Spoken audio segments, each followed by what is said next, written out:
Hi, hello, నమస్తే. అందరికీ స్వాగతం నా ఛానల్ వరల్డ్ త్రూ ఇరాకి. ఈరోజు టాపిక్ అమెరికా స్టాక్ మార్కెట్ గత 100 సంవత్సరాలుగా ఇండియన్ స్టాక్ మార్కెట్ 1970 నుంచి ఎలా ఉంది అని చూస్తే అనేక విషయాలు తెలుస్తాయి.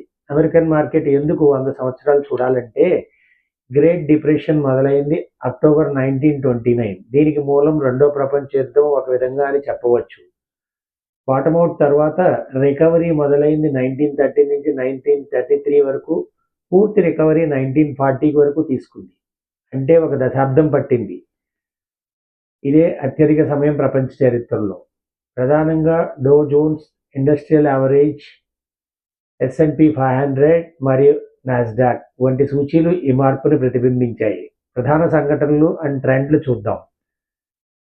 రోరింగ్ 20s 1920లో స్టాక్ మార్కెట్ బలంగా పెరిగింది. కానీ 1925 తర్వాత నుంచి మార్కెట్ పడుతూ వచ్చి 1929లో భారీ పతనం, గ్రేట్ క్రాష్ జరిగింది. దీని తరువాత గ్రేట్ డిప్రెషన్ వచ్చింది. మార్కెట్ 80% పైగా పడిపోయింది. 1940 world war II and recovery. యుద్ధం తర్వాత అమెరికా ఆర్థిక వ్యవస్థ బలపడింది. 1945 నాటికి మార్కెట్ తిరిగి పెరగడం ప్రారంభమైంది. 1950, 1960 ఆర్థిక వృద్ధి. అమెరికా అత్యంత బలమైన ఆర్థిక శక్తిగా మారింది. S&P 500 మరియు DJIA రెండూ స్థిరంగా పెరుగుతూ వచ్చాయి. 1970లో ఆర్థిక వృద్ధిలో మందగమనం, అధిక నిరుద్యోగం, ధరల పెరుగుదల మరియు ఆయిల్ కొరత వంటి అంశాలు ప్రభావం చూపించాయి. పెరిగిన ద్రవ్యోల్బణం, ఇన్ఫ్లేషన్ మరియు ముడి చమురు ధరల పెరుగుదల మార్కెట్ను ఎంతగానో ప్రభావితం చేసింది. అయితే 1979 తర్వాత తిరిగి వృద్ధి ప్రారంభమైంది. 1980 బుల్ మార్కెట్ మరియు 1987 క్రాష్. 1980లో స్టాక్ మార్కెట్ బలంగా పెరిగింది. అక్టోబర్ 19, 1987 చరిత్రలో బ్లాక్ మండేగా పిలువబడిన రోజున DJIA ఒక్క రోజులో 22% పతనమైంది. 1990 డాట్కామ్ బూమ్. ఇంటర్నెట్ కంపెనీలు మార్కెట్ వేగంను పెంచాయి. 1990, 2000 నాటికి నాస్డాక్ 5000 పాయింట్లను చేరుకుంది. 2000 డాట్కామ్ క్రాష్ మరియు ప్రపంచ ఫైనాన్షియల్ క్రైసిస్ 2008.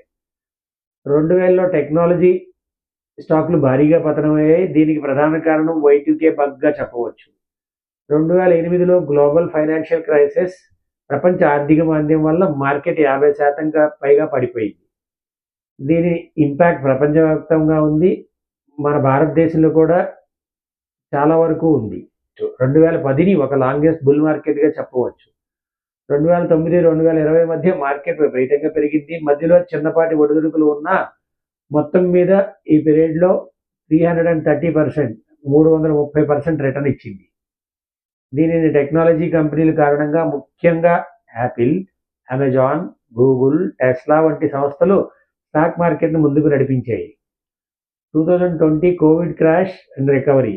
2020లో కోవిడ్-19 వల్ల మార్కెట్ 30% క్షీణించింది. కానీ ఇక్కడ మాత్రం మార్కెట్ వేగంగా పుంజుకుంది. 9 నుంచి 11 నెలల్లో పూర్తి స్థాయి మార్కెట్ రికవరీ అయ్యింది. అలాగే 2021 నాటికి S&P 500, నాస్డాక్ కొత్త గరిష్ట స్థాయికి చేరుకున్నాయి. మొత్తం మీద విశ్లేషించి చూస్తే 1990 నుంచి అతిపెద్ద స్థాయి మార్కెట్ క్రాష్లను చూద్దాం. మే 1970 36%, October 1974 48%, March 1980 17%, August 1982 27%, August 1990 20%, October 2002 49%, March 2009 57%, March 2020 34%. వీటన్నింటినీ తట్టుకుని దీర్ఘకాలికంగా అమెరికా స్టాక్ మార్కెట్ గణనీయమైన వృద్ధిని సాధించింది. సగటున 7 నుంచి 10% వార్షిక రాబడి అందించింది. ఇదే గత 10 ఏళ్లతో చూస్తే ఈ వృద్ధి 11.3%గా ఉంది. అనేక మాంద్యాలు, ఒడిదుడుకులు వచ్చినప్పటికీ మార్కెట్ ఎప్పటికప్పుడు రికవరీ అవుతూనే ఉంది మరియు అభివృద్ధిని పొందింది. ఇక ఇండియన్ స్టాక్ మార్కెట్ వచ్చి చూద్దాం. ఇండియన్ స్టాక్ మార్కెట్ చూస్తే 1979 బాంబే స్టాక్ ఎక్స్చేంజ్ BSE ప్రాథమిక స్థాయి ఇండెక్స్ 100 పాయింట్లుగా నిర్ణయించారు. 1986లో BSE అధికారికంగా ప్రారంభమైంది. 1990కి మార్కెట్ అత్యంత వేగంగా వృద్ధి చెందింది. 1991 ఆర్థిక సంస్కరణలు తీసుకురావడం వలన విదేశీ పెట్టుబడిదారులకు మార్గం సుగమమైంది. 1992లో Harshad Mehta stock market scam నియర్గా 30,000 కోట్లగా బయటపడింది. దీనివల్ల మార్కెట్ భారీగా పతనమైంది. 40% వరకు మరియు రూపీస్ 1000 బిలియన్ విలువ నష్టాన్ని నమోదు చేసుకుంది. దీనితో సెబీని నెలకొల్పడం జరిగింది 1992లో. 1994లో నేషనల్ స్టాక్ ఎక్స్చేంజ్ ప్రారంభమైంది. 1999-2000 మధ్య ఐటీ రంగం మరియు .com బూమ్ కారణంగా ఇండియాలో కూడా టెక్నాలజీ స్టాక్లు బాగా పెరిగాయి. 2001కి కేతన్ పరేఖ్ స్కామ్ బయటపడింది. 2003 నుంచి 2008 వరకు ప్రపంచ ఆర్థిక సంక్షోభం వచ్చే వరకు మార్కెట్ భారీగా పెరిగింది. అది కూడా విదేశీ పెట్టుబడుల వల్ల. ప్రపంచ ఆర్థిక సంక్షోభం కారణంగా ప్రపంచ స్టాక్ మార్కెట్లు నష్టపోయాయి. దాంతో మన దేశం స్టాక్ మార్కెట్ కూడా కుప్పకూలింది. సెన్సెక్స్ గరిష్ట స్థాయి 20,645 నుంచి 9,716కి పడిపోయింది. ఇది దాదాపు 50%. 12 నెలల నుంచి 15 నెలల వ్యవధి పట్టింది మళ్ళీ తిరిగి పుంజుకోవడానికి. పొలిటికల్ స్టెబిలిటీ మూలంగా 2014 నుంచి మార్కెట్పై ఇన్వెస్టర్ల భరోసా పెరిగింది. 2016-17 డిమానిటైజేషన్ మరియు జీఎస్టీ ప్రవేశపెట్టడం వల్ల మార్కెట్ కొంతవరకు ప్రభావితమైంది.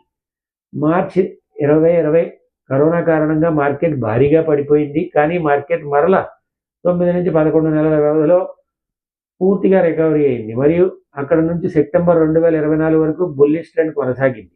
అక్టోబర్ 24 నుంచి ఇప్పటి వరకు భారతదేశంలో స్టాక్ మార్కెట్ సూచీలు వరుసగా తగ్గుతూ వస్తున్నాయి. దీన్ని మార్కెట్ క్రాష్ అనుకోవచ్చా, లేక కరెక్షన్ అనుకోవచ్చా, లేక ప్రాఫిట్ బుకింగ్తో వచ్చిన కరెక్షన్ అనుకుందామా?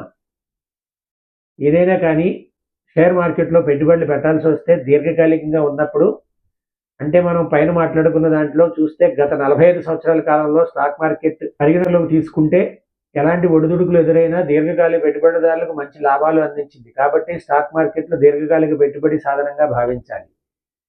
ట్రేడింగ్ మరియు స్పెక్యులేషన్కు దూరంగా ఉండాలి. గుర్తుంచుకోండి, ఏది రాత్రి పెరిగిపోదని మీరు తెలుసుకోవాలి.